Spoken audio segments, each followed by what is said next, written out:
Question है, which of the following reaction convert acetone into hydrocarbon having same number of carbon atom. Question में बोल रहा है कि एसीटोन को आपको हाइड्रोकार्बन में कन्वर्ट करना है और ऐसा कौन सी इस नेम रिएक्शन में होगा। तो देखो सेम नंबर होनी चाहिए, कार्बन के सेम नंबर रहने चाहिए। हाफ मान, देखो हाफ मान में तो कम हो जाएंगे नंबर, ग्रिग्नार्ड में बढ़ जाएंगे नंबर। और अगर लिथियम एल्युमिनियम हाइड्राइड का रिडक्शन करवाते हो तो वो एल्कोहल में कन्वर्ट कर देता है, तो बचा कौन, वोल्फ किशनर। तो देखो ये अपन ने ले लिया मान लो एक कीटोन, ठीक है। इस कीटोन को किसमें कन्वर्ट करना है, एसीटोन ले लेते हैं, चलो CH3 C double bond O CH3, यह है एसीटोन। इसको कन्वर्ट करना है सिंपल हाइड्रोकार्बन में, तो वोल्फ किशनर रिएक्शन करवाते हैं। वोल्फ किशनर रिएक्शन में रिएजेंट क्या लेंगे, NH2 और साथ में बेसिक मीडियम आपको लेना पड़ेगा, तब रिएक्शन होगी। तो क्या होगा, ये जो कीटोनिक ग्रुप है ना, इसको देखो ऑक्सीजन को उठाओ, यहाँ पे हाइड्रोजन दो, सीधा ये होता है। मैकेनिज्म भी बता दूंगा इसकी, C यहाँ पे H2 और CH3 ये बन जाएगा, ये है वोल्फ किशनर रिडक्शन, ठीक है। फर्स्ट ऐसा ही होता है कि किल्मेंशन रिडक्शन, अगर ये रिएजेंट यहाँ पर अपन ने वोल्फ किशनर के डाले हैं, वोल्फ किशनर रिएक्शन अगर किल्मेंशन करवाना हो तो क्या होगा, किल्मेंशन रिडक्शन। इसमें बस वही काम होगा जो ये से हो रहा है, पर रिएजेंट आपको पता होना चाहिए। वो एसिडिक मीडियम में होगा, zinc amalgam plus concentrate HCl। ये तो एसिडिक मीडियम में होता है किल्मेंशन रिडक्शन, वही जो इसमें भी वही होगा। जो आपका एसीटोन है, इसको ये रिएजेंट दिया तो ये भी हाइड्रोकार्बन में एल्केन में कन्वर्ट हो जाएगा, पर इसमें एसिडिक मीडियम है और यहाँ पर वोल्फ किशनर में बेसिक मीडियम है। क्लियर बात, तो करेक्ट आंसर फर्स्ट हो गया। क्वेश्चन है, the compound which does not respond to Fehling test is are, यानी कौन सा कंपाउंड फेलिंग टेस्ट नहीं देगा। देखो पहले अपन देख लेते हैं कि फेलिंग टेस्ट कौन देगा, फेलिंग टेस्ट कौन कौन देगा। तो पहली बात, जो एलिफेटिक एल्डिहाइड है, एलिफेटिक एल्डिहाइड ये टेस्ट देते हैं। अब सर कुछ बोलेंगे कि सर एरोमेटिक एल्डिहाइड नहीं, एरोमेटिक जो एल्डिहाइड होंगे ये टेस्ट नहीं देंगे। तीसरी बात, जो कीटोन होंगे चाहे से एलिफेटिक हो और चाहे से एरोमेटिक हो, वो टेस्ट नहीं देते हैं ये, ठीक है। एक आपका अगर देखें तो HCOOH फॉर्मिक एसिड है ना, ये टेस्ट दे देगा। अगर आपके पास हेमी एसिटल है, ठीक है, हेमी एसिटल यानी अल्फा हाइड्रोक्सी कीटोन आ जाए, वो भी ये टेस्ट दे देगा, यानी अल्फा हाइड्रोक्सी कीटोन। ओके, तो ये सिंपल सी चीज आपको पता होनी चाहिए। और इस टेस्ट में क्या होता है कि कोई भी कार्बोक्सिलिक एसिड का सोल्ट ले लिया अपन ने, ठीक है, अरे एल्डिहाइड ले लिया, उससे कार्बोक्सिलिक एसिड का सोल्ट बन जाएगा, यानी एल्डिहाइड ले लिया, उस पे डाला। फेलिंग सॉल्यूशन में क्या होता है, फेलिंग ए और फेलिंग बी, यानी फेलिंग ए होता है एक्वस CuSO4 और फेलिंग बी होता है रोसेल सोल्ट। तो यहाँ से कॉपर 2+ आयन आएंगे, तो क्या होगा, ये एल्डिहाइड है ना, इससे RCOO यानी कार्बोक्सिलिक एसिड का सोल्ट बन जाएगा, प्लस Cu2 बन जाएगा। जो Cu2 होता है रेड PPT देता है। अब ये देखो सारी चीजें बता दी मैंने यहाँ पे। अब देख लो इसमें क्वेश्चन में क्या पूछा है, the compound which does not respond to Fehling solution, कौन रेस्पॉन्ड नहीं करेगा। देखो ये है C6H5 एरोमेटिक एल्डिहाइड, ये एरोमेटिक एल्डिहाइड है और एरोमेटिक एल्डिहाइड ये टेस्ट नहीं देगा, यानी ये नहीं देगा। यहाँ पर देखो CH3CO ये क्या है, कीटोन, तो कीटोन भी ये टेस्ट नहीं देगा। तो 2 और 3 दोनों ही नहीं देंगे, करेक्ट आंसर फोर्थ हो गया। बोथ 2 और 3 ये टेस्ट नहीं देंगे। ये तो देखो एलिफेटिक एल्डिहाइड है, ये टेस्ट दे देगा।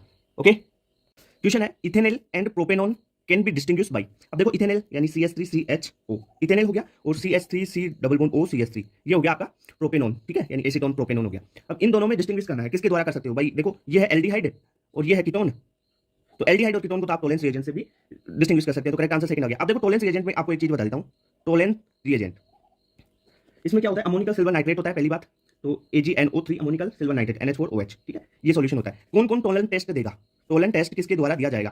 पहली बात, ये एल्डिहाइड होंगे ना, चाहे एलिफेटिक हो और चाहे एरोमेटिक हो, दोनों ही ये टेस्ट देंगे। दूसरी बात, कीटोन ये टेस्ट नहीं देगा, कीटोन टेस्ट नहीं देता है, तो भाई कीटोन टेस्ट नहीं देगा और एल्डिहाइड देगा, तो डिस्टिंग्विश कर लेंगे ना, ठीक है। और सर जैसे फॉर्मिक एसिड वगैरह उनकी बात करें तो फॉर्मिक एसिड ये टेस्ट देगा, फॉर्मिक एसिड देता है, और हेमी एसिटल भी ये टेस्ट देता है, ठीक है। हेमी एसिटल मान लो, और आप अल्फा हाइड्रोक्सी कीटोन ले लो, अल्फा हाइड्रोक्सी कीटोन, तो ये भी ये टेस्ट देता है। तो ये सारी चीजें आपको बेसिक पता होनी चाहिए। क्वेश्चन है, ethyl methyl ketone on reduction with zinc amalgam and concentrate HCl। देखो कीटोन की रिएक्शन जिंक अमलगम और कॉन्सेंट्रेट HCl के साथ करवाइए, कौन सी नेम रिएक्शन है ये किल्मेंशन रिडक्शन वाली रिएक्शन है, ठीक है। यानी अपन ने देखो इसको डिटेल में देख लेते हैं, किल्मेंशन रिडक्शन, ठीक है, रिएक्शन। इसमें होगा क्या, मान लो कोई कार्बोनिल कंपाउंड है, जैसे इथाइल CH3CH2 CH3, ठीक है, ये कार्बोनिल कंपाउंड है, इसकी रिएक्शन अपन ने करवाते हैं जिंक अमलगम, और मीडियम लेना है आपको एसिडिक कॉन्सेंट्रेट HCl। तो क्या होगा, ये डबल बॉन्ड O हटेगा और यहाँ पे एल्केन बन जाएगा, ठीक है। तो क्या होगा, इसको हटाओ, 2 हाइड्रोजन दे दो यहाँ पे, तो CH3 CH2 CH2 CH3 ये कंपाउंड बन गया इससे, यानी N ब्यूटेन तो आपका आंसर हो गया। क्लियर बात। अब देखो क्लिमेंशन रिडक्शन में जिंक अमलगम और कॉन्सेंट्रेट HCl होता है, इसके साथ में एक रिएक्शन और होती है वोल्फ किशनर वाली, ठीक है, Wolff Kishner reduction. Same to same यही काम होगा, बस उसमें रिएजेंट होता है ना, वो चेंज होता है, और उसमें रिएजेंट होता है क्या, NH2 साथ में बेसिक मीडियम होना जरूरी है, ठीक है, बेसिक मीडियम होना जरूरी है, तभी वोल्फ किशनर रिडक्शन होगा। एसिडिक मीडियम में होगा क्लिमेंशन रिडक्शन। ओके, क्लियर बात, ठीक है। तो करेक्ट आंसर इसका फोर्थ था। Which of the following is most reactive isomer, यानी सबसे ज्यादा NAR के लिए कौन सा मोस्ट रिएक्टिव होगा। तो मैंने NAR की सारी चीजें बता चुका कि कौन रिएक्टिव होगा भाई, जो एल्डिहाइड है वो कीटोन से ज्यादा रिएक्टिव होते हैं, क्योंकि एल्डिहाइड में स्टेरिक हिंड्रेंस कम होती है, कीटोन में ज्यादा होती है। दूसरी बात, ठीक है, तो यहाँ पर तो देखो ये कीटोन है, ये कीटोन है, ये भी कीटोन है, ये क्या है, ये आपको एल्डिहाइड ग्रुप मिल रहा है, तो ये मोस्ट रिएक्टिव आइसोमर होगा। ओके, क्लियर बात। 1 mole of each para hydroxy acetophenone, ठीक है, para hydroxy acetophenone and methyl magnesium iodide. अब रिएक्शन करवाते हैं अपन, देखो पहले तो पैरा हाइड्रोक्सी एसिटोफिनोन बना लेते हैं, ये है यहाँ पर हो जाएगा आपका पैरा हाइड्रोक्सी एसिटोफिनोन बनाना ना, C डबल बॉन्ड O ये CH3 और पैरा पे OH ग्रुप लग जाएगा, ठीक है, ये हो गया पैरा हाइड्रोक्सी एसिटोफिनोन। अब इसकी रिएक्शन करवाना है मिथाइल मैग्नीशियम आयोडाइड यानी CH3 CH3 MgI, ठीक है।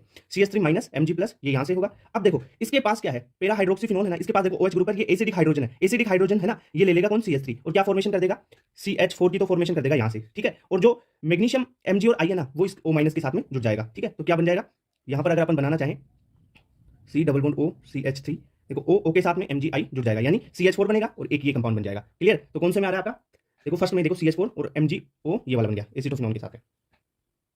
बहुत अच्छा क्वेश्चन है इन ऑर्गेनिक कंपाउंड X, ठीक है, विद मोलिकुलर फॉर्मूला उसका C9H10O, ठीक है, गिव पॉजिटिव 2,4-DNP। देखो 2,4-DNP टेस्ट पॉजिटिव कौन देगा, कार्बोनिल कंपाउंड, मान लो कोई भी कार्बोनिल कंपाउंड होगा वो, तभी 2,4-DNP देगा। अब आगे बोल रहा है टोलन टेस्ट, ठीक है, टोलन टेस्ट भी पॉजिटिव दे रहा है। टोलन टेस्ट पॉजिटिव कौन देता है, एल्डिहाइड, यानी कार्बोनिल कंपाउंड है उसमें से वो एल्डिहाइड है, ये पता चल गया इतना। इट अंडरगो केनिजारो रिएक्शन, अब केनिजारो कौन देता है, जिसके पास अल्फा हाइड्रोजन नहीं हो, तो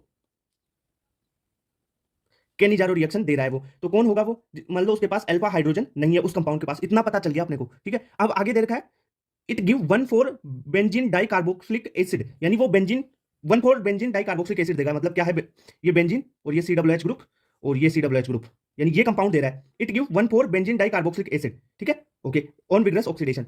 तो अब ये कंपाउंड है, देखो ये कैसे बनेगा, इसके पास एक ग्रुप रहा होगा क्या, देखो देखो कार्बन कितने हैं, 9, पहली बात। दूसरी बात, अगर वो एल्डिहाइड है तो उसका ऑक्सीडेशन से क्या बन जाएगा, क्योंकि कीटोन तो हो नहीं सकता, कार्बोनिल ग्रुप में अपन टोलन टेस्ट दे रहा है, ये टोलन टेस्ट दे रहा है तो एल्डिहाइड होगा, यानी एक ग्रुप तो उसके पास एल्डिहाइड होगा CHO, ठीक है। दूसरा, अब देखो कार्बन काउंट कर लो, 1 2 3 4 5 6 7 कार्बन ये, ठीक है, टोटल कितने कार्बन है, 9, तो कितने बचे, 2 कार्बन, तो C2H5 होना चाहिए इसके पास, ये यहाँ पे इतनी बात, क्योंकि इसका अगर ऑक्सीडेशन होगा तो ये बन जाएगा, विग्रस ऑक्सीडेशन बोला है पहले ही देख लो, KMNO4 वाला, ओके, इतनी बात क्लियर। अब ये कंपाउंड कौन सा होगा, पेराइथाइल बेंजाल्डिहाइड, यानी ये हो गया ना मेन कंपाउंड आपका, तो करेक्ट आंसर थर्ड हो गया।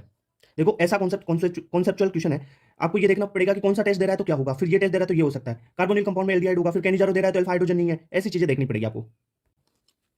क्वेश्चन है IUPAC name of this compound, देखो क्या दे रखा है आपको, ये एक फेनिल बेंजीन CH2 COOH, देखो फंक्शनल ग्रुप यहां पर है, नंबरिंग कर दो 1 2, ठीक है, 2 कार्बन की तो आपकी मेन चेन हो गई, ये सब्स्टिट्यूट क्या लगा हुआ है, फेनिल ग्रुप आपका सब्स्टिट्यूट लगा हुआ है, ये ग्रुप होता है ना, ये इसे बोलते हैं फेनिल, ठीक है, ओके। तो क्या है, 2 पे फेनिल लगा हुआ है, 2 पे फेनिल और 2 कार्बन है इथेन ओइक एसिड, ठीक है, ओइक एसिड कार्बोक्सिलिक एसिड के लिए, तो करेक्ट आंसर क्या हो गया आपका सेकंड।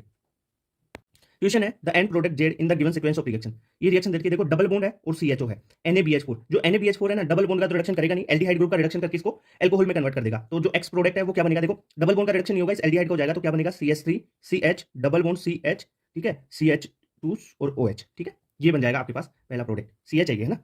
अब क्या होगा, इस पे अपन ने डाला HCl और ZnCl2, HCl ZnCl2, ये क्या करेगा, OH को उठाएगा, Cl लगाएगा, तो क्या बना CH3 CH double bond CH bond CH2Cl, ठीक है। इसके बाद में क्या डाला हुआ है इसमें, ये बन गया आपका वाई प्रोडक्ट। अब KCN डाला और साथ में हाइड्रोलिसिस भी करवाया, तो H3O+, देखो KCN डाला तो Cl हट के CN जुड़ेगा और CN का हाइड्रोलिसिस होकर कार्बोक्सिलिक एसिड बन जाएगा, यानी जो जेड प्रोडक्ट है वो क्या बनेगा, देखो Cl हटेगा CN जुड़ेगा, फिर CN का क्या होगा, साइनाइड का क्या होगा, हाइड्रोलिसिस होगा तो कार्बोक्सिलिक एसिड में कन्वर्ट हो जाता है ना, मेथड ऑफ प्रिपरेशन में बताया था मैंने ये चीज आपको, तो क्या बन जाएगा CH3 CH double bond CH CH2 COOH, ठीक है, ओके। तो करेक्ट आंसर क्या हो जाएगा, जेड प्रोडक्ट अपने को पूछा है तो CH3 CH CH2 COOH first ही करेक्ट हो गया, ठीक है।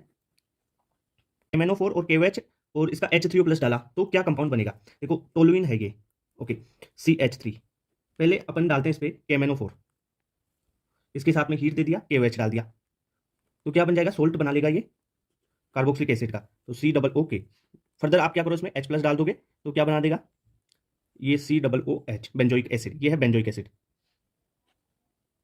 ओके। तो आपका बेंजोइक एसिड का फॉर्मेशन हो जाएगा, डायरेक्ट या इंटरमीडिएट मत बनाओ, या डायरेक्ट भी कर सकते हो आप, ये भी देखो KMnO4 आ जाए ना, तो यहाँ पे जो ग्रुप होता है ना CH3 हो या कुछ भी हो, उसको कार्बोक्सिलिक एसिड में कन्वर्ट कर ही देता है, ठीक है, okay. Which of the following cannot be formed by the reaction of dry ice? Dry ice क्या है, CO2 है, with Grignard reagent। अब यहाँ पे देखो ड्राई आइस दे रखा है, ये CO2 ही है ना, तो विद ग्रिग्नार्ड रिएजेंट की अगर CO2 के साथ रिएक्शन करवाते हैं तो क्या नहीं बनेगा, एसिटिक एसिड, प्रोपियोनिक एसिड और फॉर्मिक एसिड। देखो फॉर्मिक एसिड एक कार्बन है तो एक कार्बन वाला तो बनेगा नहीं मिनिमम, ठीक है, 2 कार्बन तो मिनिमम होने चाहिए। देखो अपन ने मान लो RMGX ले लेते हैं, पहले रिएक्शन करवाते हैं, CO2 को ऐसे लिखिए ओपन स्ट्रक्चर में, ठीक है, रिएक्शन किससे करवाई, ग्रिग्नार्ड रिएजेंट RMGX से, ठीक है, R माइनस है, ये यहाँ तोड़ा इसको, यहाँ पे माइनस, यहाँ पे प्लस, R माइनस यहाँ पे जुड़ेगा, ठीक है, तो क्या कंपाउंड बनेगा आपके पास, ये देखो डबल बॉन्ड O, C के साथ में जुड़ा R, ठीक है, O और MgX, ठीक है, हाइड्रोलिसिस किया यानी वाटर दिया इसको, H3O+ मान लो, तो क्या होगा, ये यहाँ से टूटेगा, यहाँ पे H+ आ जाएगा, तो O डबल बॉन्ड C, ये R रहा आपका, ये OH रहा, ठीक है, यही तो बना, क्लियर बात। तो ये कार्बोक्सिलिक एसिड, देखो मिनिमम अगर R को आप एक कार्बन भी रखते हो ना तो मिनिमम 2 कार्बन का बनेगा, तो एसिटिक एसिड बन जाएगा, ठीक है, R को 2 रखोगे 3 कार्बन का बन जाएगा, पर एक कार्बन तो नहीं हो सकता ना, ये भाई R तो मिनिमम एक कार्बन तो ये होगा, एक कार्बन तो है ही पहले से, तो फॉर्मिक एसिड नहीं बन सकता है, ठीक है, तो ये मैकेनिज्म होगी इसकी। क्वेश्चन है इन द रिएक्शन इथेनॉल कि रिएक्शन PI3 के साथ करवाया, फिर KCN के साथ फिर हाइड्रोलिसिस करवाया तो सी कंपाउंड बना। अपने को सी कंपाउंड देखना है वो कौन सा होगा, ठीक है। इथेनॉल की रिएक्शन करवाते हैं सबसे पहले, तो इथेनॉल C2H5OH रिएक्शन करवाई PI3 के साथ तो OH हटेगा, I ग्रुप लगेगा तो C2H5I, ठीक है, ओके। अब इसकी रिएक्शन किसके साथ करवाई, साइनाइड KCN के साथ करवाई तो KCN क्या जोड़ेगा, CN जोड़ देगा, तो अपन ने KCN के साथ करवाई तो I हटेगा, CN जुड़ जाएगा तो C2H5CN, ओके। अब इसका हाइड्रोलिसिस करवाया, बोला है कि H3O प्लस इसमें डाला हुआ है, तो देखो साइनाइड के हाइड्रोलिसिस से क्या मिलेगा, कार्बोक्सिलिक एसिड, ठीक है, ओके। तो क्या बन जाएगा C2H5, ये CN किसमें COOH में कन्वर्ट हो जाएगा, ओके। तो यहाँ पर आपको पूछा है कि जो फाइनल प्रोडक्ट है वो क्या बनेगा, ठीक है। तो ये है प्रोपियोनिक एसिड, 3 कार्बन है तो propionic acid, correct answer third हो गया।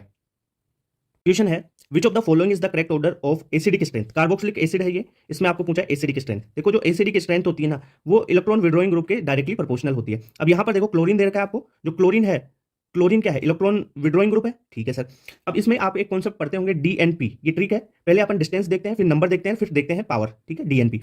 तो जितनी ज्यादा डिस्टेंस, जितने पास में होगी डिस्टेंस उतनी ज्यादा एसिडिक स्ट्रेंथ बढ़ेगी, जितने ज्यादा नंबर होंगे उतनी ज्यादा एसिडिक स्ट्रेंथ होगी, जितनी ज्यादा पावर होगी इलेक्ट्रॉन विड्रॉइंग ग्रुप की उतनी ज्यादा एसिडिक स्ट्रेंथ होगी, ठीक है। पहले आप डिस्टेंस देखो, सब में डिस्टेंस सेम है, ठीक है, यानी 2 कार्बन देखो, 2 कार्बन छोड़ के Cl लगा, 2 कार्बन छोड़ के Cl लगा, 2 कार्बन छोड़ के Cl लगा, फिर नंबर देख लो, ऐसे क्रम में देखो कि पहले डिस्टेंस फिर नंबर फिर पावर, ठीक है। नंबर देखो यहाँ पर 3 है, यहाँ पर 2 है Cl, यहाँ पर 1 Cl है, यानी इलेक्ट्रॉन विड्रॉइंग ग्रुप क्या करेंगे, एसिडिक स्ट्रेंथ बढ़ाएंगे, तो जितने ज्यादा नंबर होंगे एसिडिक इलेक्ट्रॉन विड्रॉइंग ग्रुप की उतनी ज्यादा एसिडिक स्ट्रेंथ, तो करेक्ट आंसर हो जाएगा, यानी Cl यहाँ पे 3 है, यहाँ पे 2 है, यहाँ पे 1 है, तो और यहाँ पे है ही नहीं, ठीक है, तो इसका सबसे कम और 3 Cl वाले का सबसे ज्यादा, तो करेक्ट आंसर फर्स्ट हो गया। Acetic acid exist in dimer state in benzene due to, देखो बेंजीन में अगर एसिटिक एसिड होगा तो एसिटिक एसिड डाइमर स्टेट में स्टेबल होता है, ठीक है, एग्जिस्ट करता है। तो वो डाइमर स्टेट पहले इसकी बना लेते हैं, किसके कारण होगा वो देखते हैं अपन। जैसे डाइमर बनाए CH3C, यहाँ पे C डबल बॉन्ड O, यहाँ पे O ये H, ठीक है, ओके। दूसरा भी बना लो आप C, यहाँ पे CH3 डबल बॉन्ड O, ठीक है, ये O और ये H, ठीक है। अब देखो इन दोनों में क्या होगा, यहाँ पर हाइड्रोजन बॉन्ड है और ये H और इस OH में हाइड्रोजन बॉन्ड है, तो जो ये हाइड्रोजन बॉन्ड बन रहे हैं इनके कारण तो डाइमर स्टेबल एग्जिस्ट कर रहा है इनका, तो करेक्ट आंसर सेकंड हो गया इसका। क्वेश्चन है which among the given carboxylic acid is highly insoluble in water. देखो किस कौन सा हाईली इनसोल्युबल होगा कंपैरेटिवली इसमें, देखो प्रोपियोनिक, हेक्सेनोइक मतलब इसमें 3 कार्बन, इसमें 6 कार्बन, इसमें 4 कार्बन है, और यहाँ पर डेकेनोइक मतलब 10 कार्बन है। तो देखो जितनी हाइड्रोकार्बन की चेन बढ़ेगी यानी हाइड्रोफोबिक इंटरेक्शन बढ़ेंगे, और हाइड्रोफोबिक इंटरेक्शन बढ़ा तो वो वाटर में कम सोल्युबल होगा, यानी यहाँ पे 10 कार्बन यानी हाइड्रोकार्बन की लंबी चेन ज्यादा है, यानी हाइड्रोफोबिक इंटरेक्शन बढ़ेगा हाइड्रोकार्बन पार्ट का, तो ये पार्शली इनसोल्युबल होंगे वाटर में बहुत कम, ठीक है, तो हाईली इनसोल्युबल इनको ही बोलेंगे, तो करेक्ट आंसर फोर्थ हो गया।